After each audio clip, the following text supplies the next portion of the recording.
రాజుగారు కన్క్లూజన్ కాదు ఇప్పుడు ఆ రిక్వెస్ట్ ఏంటంటే ప్లీజ్ ప్లీజ్ ప్లీజ్ ఉండండి. Important subject, interesting subject. ఇప్పుడు మీరు ట్రైలర్ చూపించారు, రేపు సినిమా చూద్దాం. అలాగే అధ్యక్ష. ఓకే అధ్యక్ష, ఒక 2 నిమిషాలు నేను క్లోజ్ చేస్తాను అధ్యక్ష. జస్ట్ 2 minutes అధ్యక్ష. అసలు పాపం ఆయనదో ముచ్చట పడి కట్టుకుంటే ముచ్చట పడి కట్టుకున్నారంట మా మంత్రి గారు చెప్తున్నారు. నిరుపేద అధ్యక్ష. ఒక్క విషయం మనం ఇప్పుడు గుర్తుంచుకోవాల్సిన అవసరం ఉంది అధ్యక్ష. ఏమీ లేని విషయాల్ని ఏదో ఉందని చెప్పి కోర్టుల్ని కూడా నమ్మించి గౌరవ ప్రస్తుత ముఖ్యమంత్రి చంద్రబాబు నాయుడు గారిని స్కిల్ డెవలప్మెంట్ కేసులో అరెస్ట్ చేసి సెప్టెంబర్ 2023లో అరెస్ట్ చేసి 53 రోజులు జైల్లో పెట్టారు అధ్యక్ష. ఆయన్ని మానసిక క్షోభకి అనుభవించేటట్టు చేశారు అధ్యక్ష.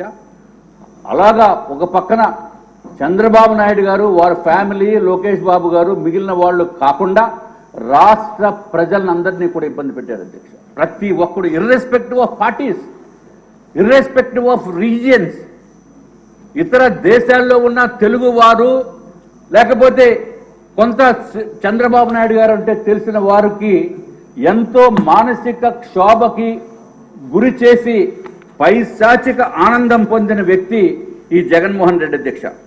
అధ్యక్ష, చంద్రబాబు నాయుడు గారిని 53 రోజులు స్కిల్ డెవలప్మెంట్ కేసులో పెట్టి అరెస్ట్ చేసి రాష్ట్రంలో ఉన్న ప్రజలందరినీ కూడా దిగ్భ్రాంతికి గురి చేసిన విషయము మనం మర్చిపోకూడదు అధ్యక్ష.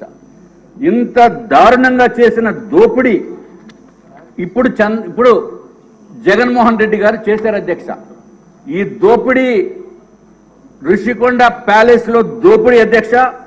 ప్రజల డబ్బుని దోపిడీ చేసి దుర్వినియోగం చేసి కళ్ళ ముందు కనపడుతూ ఉంటే మనకి ఇంత లెక్కలు పేమెంట్లు ఇచ్చినవి ఇవన్నీ కనపడుతూ ఉంటే అధ్యక్ష, మరి జగన్మోహన్ రెడ్డి గారిని జీవిత కాలము కూడా జైల్లో పెట్టినా తప్పు లేదు అనేది నా యొక్క అభిప్రాయం అధ్యక్ష. ఎందుకంటే we have all the reasons.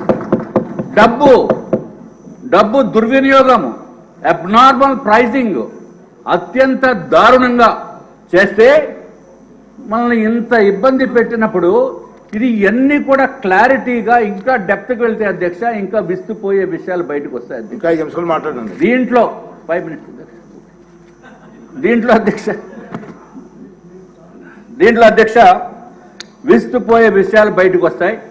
కాబట్టి ఎట్టి పరిస్థితుల్లోనే అధ్యక్ష ఈ విషయాన్ని లైట్గా తీసుకోకూడదు. ప్రతి ఒక్క సభ్యుడు కూడా ఈ విషయము ఏదైతే ఋషికొండ ప్యాలెస్ని తప్పనిసరిగా ప్రజల్లోకి కూడా తీసుకుని వెళ్ళవలసిన అవసరం ఉంది అధ్యక్ష. ఐ రిపీట్, కొన్ని వేల మందికి 22,733 మందికి ఒక ఇల్లు కట్టేది ఆ డబ్బుతోటి ఈ ఋషికొండ ప్యాలెస్ని ఈయన సొంతంగా వాడుకుందామనే ఉద్దేశం గురించి చేసిన విషయం అధ్యక్ష. ఇది ప్రజలకి ఉపయోగం లేదు. అట్లాగే ప్రభుత్వానికి ఏమైనా సౌకర్యవంతంగా చేశారంటే అది కూడా కాదు. ఇది కేవలం ఆయనకి ఉండటానికి చేసిన మాస్టర్ ప్లాన్ లో ఒక భాగం అధ్యక్ష. ఇది ఒక కుట్రతోటి కూడుకున్న విషయము. అధికార దుర్వినియోగం చేసి ఇంజనీర్లను కూడా ఏమీ చేయలేనటువంటి నిస్సాహిత స్థితి చేసి ఏ రేట్లంటే ఆ రేట్లు ఇష్టం వచ్చినట్టు ఇచ్చి వేలాది రూపాయలు పర్ స్క్వేర్ ఫీట్కి ఇవ్వటం అంటే అధ్యక్ష అత్యంత దారుణం అధ్యక్ష. అట్లాగే ఈ ప్రభుత్వము ఏదైతే ఇదివరకు ఏపీ టిడ్కో మీద చేసిన దానికి కాంట్రాక్ట్లో క్లాజెస్ ఎస్కలేషన్ క్లాజ్ ఉంటే ఈయన ఎక్కువ మారుతున్నాడు కాబట్టి ఎస్కలేషన్ క్లాజ్ కట్టు. అట్లాగే అధ్యక్ష నేను కూడా పెద్ద బాధితుడిని. ఇవి వ్యక్తిగతంగా నేను తర్వాత చెప్తాం అధ్యక్ష. ఇది ఒక్కటే కాకుండా ఏదైతే తిరుపతిలో బిల్డింగ్స్ కట్టిన కాంట్రాక్టర్ పాపం 1,450 రూపాయలు పెర్ ఎస్ఎఫ్టీ కట్టారు అధ్యక్ష. తిరుపతిలో బిల్డింగు అది ఇప్పుడు తిరుపతి ప్రభుత్వము వాడుకుంటుంది అధ్యక్ష. అది కలెక్టరేట్ కింద వాడుతున్నారు అధ్యక్ష తిరుచానూరులో. వాళ్ళకి నాకు పేమెంట్ ఇవ్వలేదు బాబు అని చెప్పి వాళ్ళు కోర్టుకి వెళ్ళాలంటే ఆర్బిట్రేటర్ని అపాయింట్ చేసుకున్నారు అధ్యక్ష. విచిత్రం ఏంటంటే అధ్యక్ష, కేసు పెట్టి ఆర్బిట్రేటర్ని కాంట్రాక్టర్ని కూడా జైలుకి పంపించే ప్రయత్నం చేశారు అధ్యక్ష. న్యాయం గురించి పోరాడితే ప్రయత్నం చేసి లక్కీగా అప్పుడు